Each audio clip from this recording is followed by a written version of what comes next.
Hello and welcome to another episode of Jackson Cinema. I am your host, Jackson Mcbrayer, and it's my ongoing goal to help you find good stuff to watch on the internet because there's so much out there, and especially right now since we're in quarantine, you need stuff to watch that's good, and I watch a lot of media, and I've been watching a lot of media, so I'm going to talk to you about movies I like.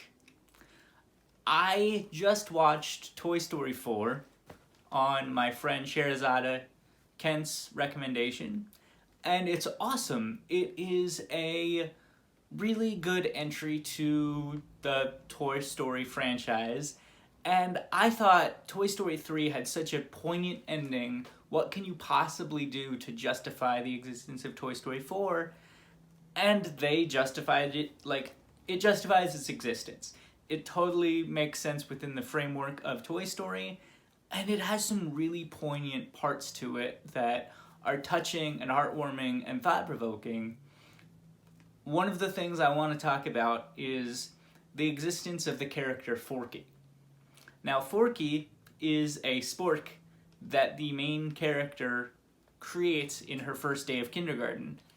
And through the power of love, it becomes a toy because she loves it and she writes her name on it, and it's her favorite toy, so it becomes sentient and aware like all the other toys in the Toy Story mythos. And they've always played fast and loose with that logic, which is fine because bogging yourself down with the logic of Toy Story would ruin the movie. So they're like, nah, we're not going to tell you or explain why this works, but it does. And the power of love is the explanation I came up with. It works for me. So sing Huey Lewis in the News and be on your way. But it's one of my favorite parts about it is the antagonist. The antagonist is great because they aren't strictly a villain. And I don't want to spoil anything because I want, you to go in with fresh eyes and enjoy the film. But it's really cool because in the third Toy Story movie, the villain was a straight up villain. And in Toy Story 4, they could have gone a similar route as they did in Toy Story 3, and the fact that they didn't do that is great. Also, the fact that Forky, the spork, which is funny to me, but anyway, Forky is made of trash, and so for a large percentage of the beginning, the first act of the movie, he's trying to return to trash because that's what's comfortable for him. And Sherazada pointed out that because my read was one of my favorite quotes from a fellow comedian was, once you have kids, you're not allowed to kill yourself. And as someone who has suffered with depression and understands depression, I really dug that quote. It's great. And when I was thinking about Toy Story, the role of the toy, even though they want to be adopted by the child who loves them, like there's nothing worse than being a lost toy, so they fall into the role of an adopted child, but then when they are adopted, they take on the role of a parent or guardian. And I thought that role reversal flip that permeates all of the Toy Story mythos is actually a really interesting and poignant one that deserves, looking at and analyzing.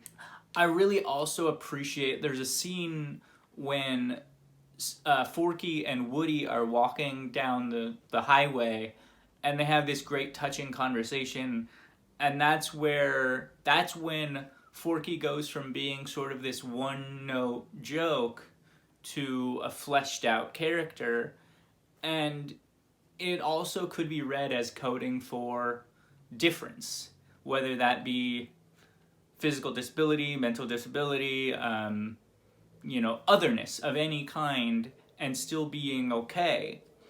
And when Forky gets that and understands that, he and Woody are walking, and he goes, "Oh, you're trash too."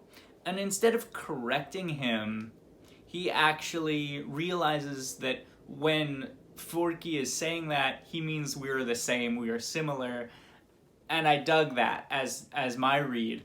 And then my friend Sherazada brought up that it also can be read as Woody has been discarded and is no longer the favorite toy, so he is also trash, and he is okay with that, and he accepts that. Both reads are really cool and worth looking at, and I just, it's surprising. It's surprising and not when you actually analyze a Pixar movie and you realize how dope they are. They're great films. So yes, surprise, surprise, I really enjoyed Toy Story 4, and Jackson recommends Toy Story 4. Also, if you want a short film by Pixar that is just amazing and uplifting, Float is an uplifting movie. Yay, puns are fun. And I don't want to spoil Float. It's a short film, so just watch it.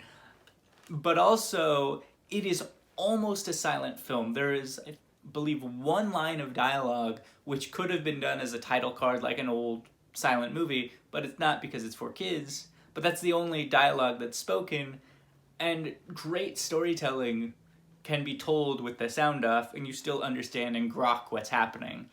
And Float totally falls into that purview.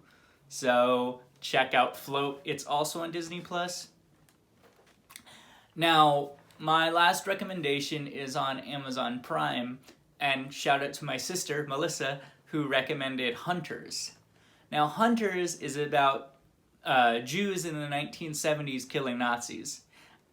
And that's awesome. But also, it's doubly awesome because imagine Inglourious Basterds by Quentin Tarantino if Wes Anderson had given him a hand with the script. That's what this feels like to me. It's like a weird mashup of their aesthetics, and I love it.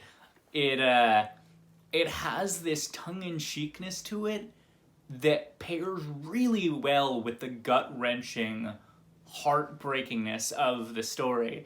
And when you match sweet and sour that way, it just makes those flavors pop that much more. So Hunters, I believe you can watch the first episode for free on Amazon Prime, even if you don't have it.